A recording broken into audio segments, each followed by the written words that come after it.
नमस्कार, आप देख रहे हैं युग चरण और मैं हूं आपके साथ हमशा शमीम। आइए नजर डालते हैं आज की कुछ खास खबरों पर। अमेरिका के राष्ट्रपति जो बाइडेन बीते गुरुवार को कोरोना पॉजिटिव पाए गए थे।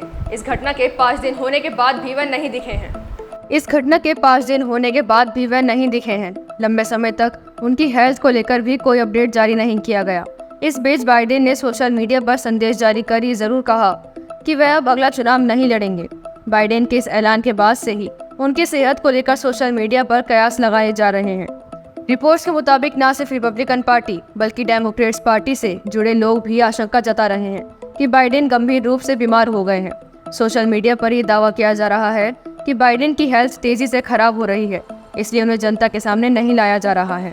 रिपब्लिकन पार्टी से जुड़े कुछ यूजर्स तो ये भी दावा कर रहे हैं कि बाइडेन को बंधक बना लिया गया है।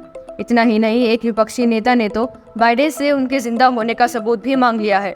हालांकि इस बीच व्हाइट हाउस ने कहा कि बाइडेन के कोविड से जुड़े लक्षण अब नहीं दिखाई दे रहे हैं। वो 25 जुलाई को देश के नाम संबोधन भी देंगे। 23 साल की रिपब्लिकन नेता लॉरेन ने सोमवार को एक पोस्ट कर सनसनी फैला दी। उन्होंने अमेरिकी राष्ट्रपति के जिंदा होने का सबूत मांग लिया। लॉरेन ने लिखा, बाइडेन को कैमरे पर आना चाहिए और खुद के ठीक होने की बात कहनी चाहिए। मुझे तो लगता है कि बाइडेन को ये पता भी नहीं होगा कि अब वे चुनाव नहीं लड़ेंगे। बाइडेन विरोधी ग्लेन ग्रीनवॉल्ड ने सोशल मीडिया पर पोस्ट कर लिखा कि ये बिल्कुल अजीब था कि अमेरिकी राष्ट्रपति ने सोशल मीडिया के जरिए चुनाव न लड़ने की बात कही। उन्हें खुद टेलीविजन पर आना चाहिए था या फिर व्यक्तिगत रूप से सामने आकर अपनी बात रखनी चाहिए थी।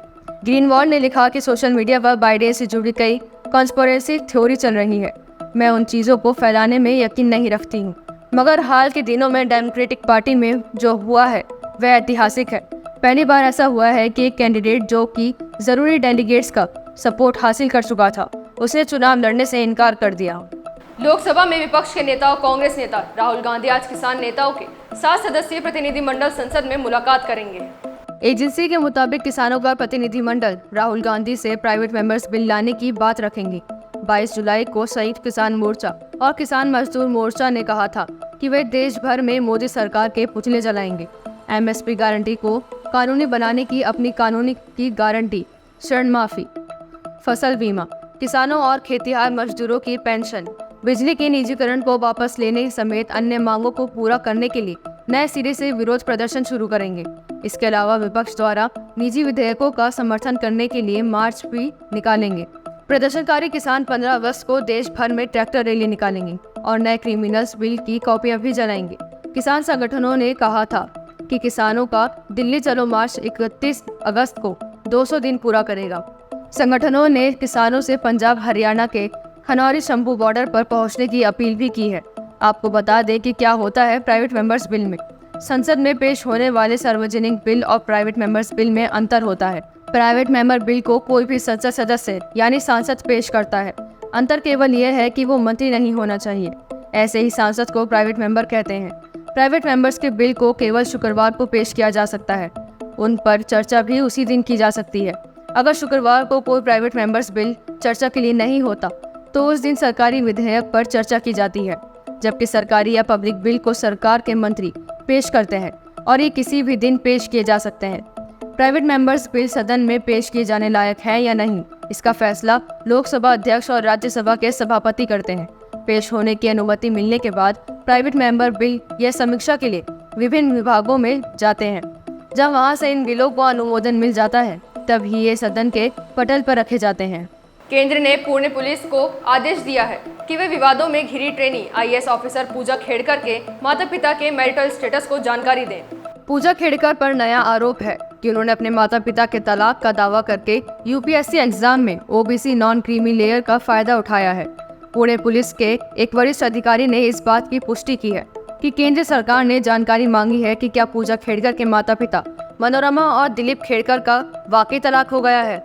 इसके अलावा पूजा का विकलांगता सर्टिफिकेट जारी करने वाली डॉक्टर के खिलाफ भी जांच होगी। विवाद बढ़ने के बाद पूजा की ट्रेनिंग रोक दी गई थी।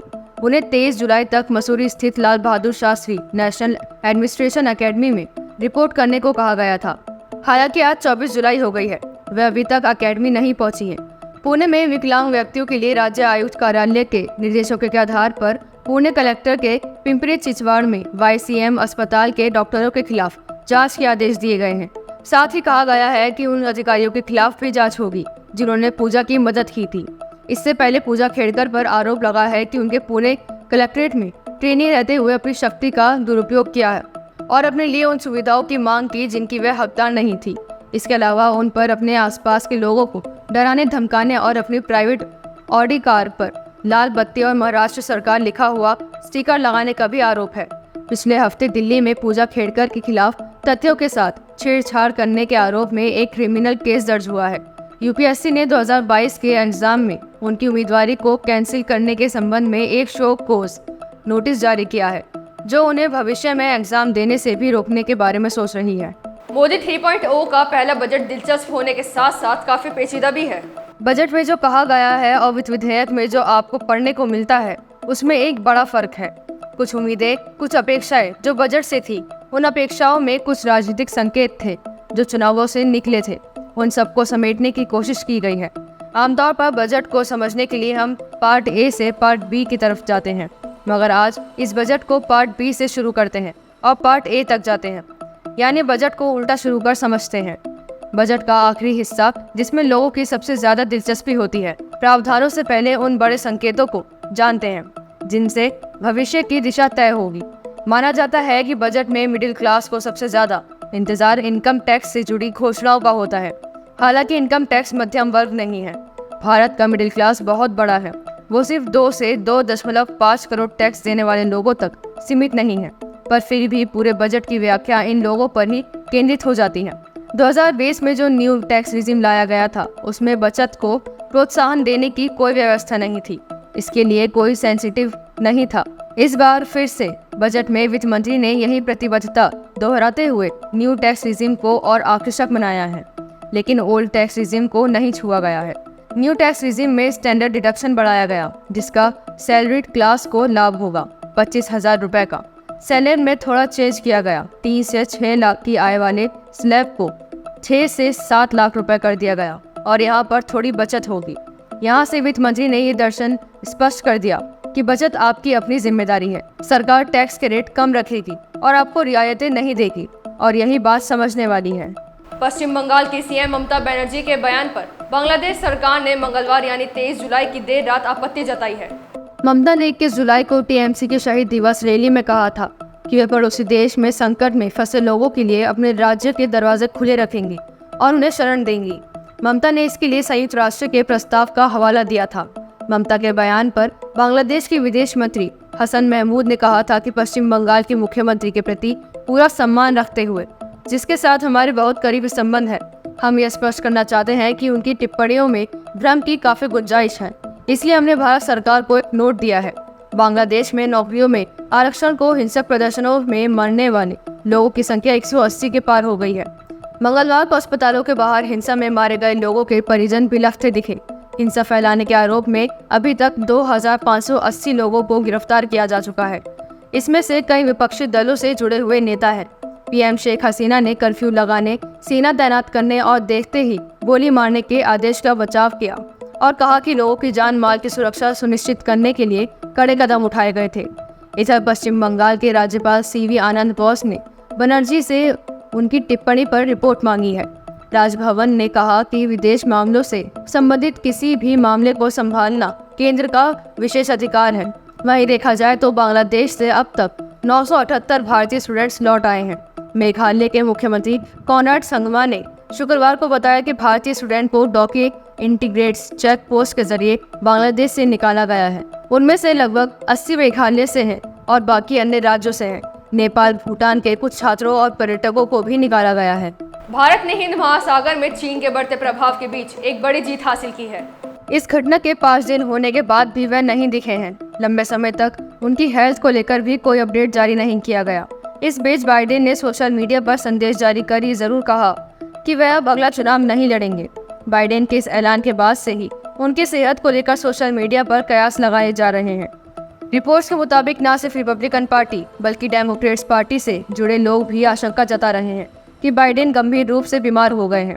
सोशल मीडिया पर यह दावा किया जा रहा है कि बाइडेन की हेल्थ तेजी से खराब हो रही है, इसलिए उन्हें जनता के सामने नहीं लाया जा रहा है। रिपब्लिकन पार्टी से जुड़े कुछ यूजर्स तो ये भी दावा कर रहे हैं कि बाइडेन को बंधक बना लिया गया है। इतना ही नहीं, एक विपक्षी नेता ने तो बाइडेन से उनके जिंदा होने का सबूत भी मांग लिया है। हालांकि इस बीच व्हाइट हाउस ने कहा कि बाइडेन के कोविड से जुड़े लक्षण अब नहीं दिखाई दे रहे हैं। वो 25 जुलाई को देश के नाम संबोधन भी देंगे। 23 साल की रिपब्लिकन नेता लॉरेन ने सोमवार को एक पोस्ट कर सनसनी फैला दी। उन्होंने अमेरिकी राष्ट्रपति के जिंदा होने का सबूत मांग लिया। लॉरेन ने लिखा, बाइडेन को कैमरे पर आना चाहिए और खुद के ठीक होने की बात कहनी चाहिए। मुझे तो लगता है कि बाइडेन को ये पता भी नहीं होगा कि अब वे चुनाव नहीं लड़ेंगे। बाइडेन विरोधी ग्लेन ग्रीनवॉल्ड ने सोशल मीडिया पर पोस्ट कर लिखा कि ये बिल्कुल अजीब था कि अमेरिकी राष्ट्रपति ने सोशल मीडिया के जरिए चुनाव न लड़ने की बात कही। उन्हें खुद टेलीविजन पर आना चाहिए था या फिर व्यक्तिगत रूप से सामने आकर अपनी बात रखनी चाहिए थी। ग्रीनवॉल्ड ने लिखा कि सोशल मीडिया पर बाइडेन से जुड़ी कई कॉन्स्पिरेसी थ्योरी चल रही है। मैं उन चीज़ों को फैलाने में यकीन नहीं रखती हूँ, मगर हाल के दिनों में डेमोक्रेटिक पार्टी में जो हुआ है वह ऐतिहासिक है।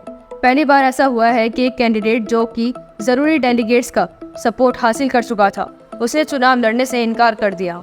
ऐसी खास खबरों को देखने के लिए बने रहिए युगचरण पे। तब तक के लिए नमस्कार।